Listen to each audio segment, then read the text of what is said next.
Main ಬೇಕಾಗಿರೋದು profit. What ever the amount they invest within 3 to 4 months ಅದು return ಆಗುತ್ತೆ. ಮತ್ತೆ ನಮ್ಮಲ್ಲಿ ರಾಯಲ್ಟಿ ಯಾವುದೂ ಇರೋದಿಲ್ಲ. ನಾವು ಟ್ರೈನಿಂಗ್ ಸಹ ನಮ್ಮ ಕಡೆಯಿಂದ ಕೊಡ್ತೀವಿ. ನಮಗೆ ಏನು ಅಂದ್ರೆ ನಮ್ಮ ಮಲೆನಾಡು ಸ್ವಾದ ಎಂಟೈರ್ ಕರ್ನಾಟಕದಲ್ಲಿ ಡಿಸ್ಟ್ರಿಬ್ಯೂಟ್ ಆಗಬೇಕು ಅಂತ. ಸ್ವಂತ ಬಿಸ್ನೆಸ್ ನ ಶುರು ಮಾಡೋದಕ್ಕೆ ಯಾರಿಗ ಇಷ್ಟ ಇಲ್ಲ ಹೇಳಿ? ಬೇರೆಯವ್ರ ಕೈ ಕೆಳಗಡೆ ಕೆಲಸ ಮಾಡಿ ಮಾಡಿ ಸಿಕ್ಕಾಬಟ್ಟೆ ಬೇಜಾರಾಗೋಗಿರುತ್ತೆ. ಕಡಿಮೆ ಬಜೆಟ್ ಅಲ್ಲಿ ಮಲೆನಾಡು ಶೈಲಿಯ ಟೀ ಫ್ರಾಂಚೈಸಿ ಹುಡುಕ್ತಾ ಇದ್ರೆ ಈ ರೀಲು ನಿಮ್ಗಾಗಿನೇ. Sir, shop name Malenadu Malgudi cafe ಅಂತ. ಇಲ್ಲಿ ತುಂಬಾ ವೆರೈಟೀಸ್ ಆಫ್ ಟೀ ಸಿಗುತ್ತೆ. ಅಂದ್ರೆ ಮಿನಿಮಮ್ 20 ವೆರೈಟೀಸ್ ಆಫ್ ಟೀ ಸಿಗುತ್ತೆ. ನಮ್ಮ ಸ್ಪೆಷಲ್ ಏನು ಅಂದ್ರೆ ನಾವು ಪಕ್ಕಾ ಮಲೆನಾಡು ಸ್ಟೈಲ್ ಅಲ್ಲಿ ನಾವು ಟೀನ ಮಾಡ್ತೀವಿ. ಕರ್ನಾಟಕದಲ್ಲೂ ಹೊರನಾಡು, ಕಳಸ, ಚಿಕ್ಕಮಗಳೂರಲ್ಲಿ ಟೀ ಪೌಡರ್ಸ್ಗಳನ್ನ ಬೆಳೀತಾರೆ. ಸೊ ನಾವು ಅಲ್ಲಿಂದನೇ ಟೀ ಪೌಡರ್ಸ್ನ ತಂದು ಬ್ಲೆಂಡ್ ಮಾಡಿಸಿ ಅದನ್ನು ಯೂಸ್ ಮಾಡ್ತೀವಿ. ಜೊತೆಗೆ ಏಲಕ್ಕಿನೂ ಸಹ ಅಷ್ಟೇ.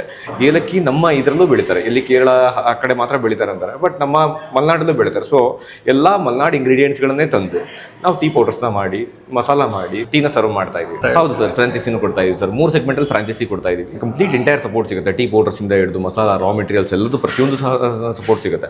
ಆ ಕ್ಲಾಸಿಗೆ ಸಪ್ರೇಟ್ ಡಿವೈಡ್ ಆಗಿದೆ. ಯಾವ ಫ್ರಾಂಚೈಸೀಸ್ ತೊಗೊತಿದ್ದಾರೆ ಆ ಕ್ಲಾಸಿಗೆ ಸಪ್ರೇಟ್ ಆಗಿ ನಾವು ಅದನ್ನು ಸೆಗ್ಮೆಂಟ್ ರೆಡಿ ಮಾಡಿ ಎಲ್ಲ ಪ್ರತಿಯೊಂದು ಐಟಮ್ಸ್ ಕೂಡ ಸಪ್ಲೈ ಮಾಡ್ತೀವಿ. ಇನ್ನ ಜಾಸ್ತಿ ಮಾಹಿತಿ ಬೇಕು ಅಂದ್ರೆ ಸ್ಕ್ರೀನ್ ಮೇಲೆ ಕಾಣ್ತಿರೋಂಥ ನಂಬರ್ಗೆ ಕಾಲ್ ಮಾಡಿ ಹಾಗೂ ಫುಡ್ ಲೊಕೇಶನ್ಸ್ ನ ಫಾಲೋ ಮಾಡೋದನ್ನ ಮಾತ್ರ ಮರಿಬೇಡಿ.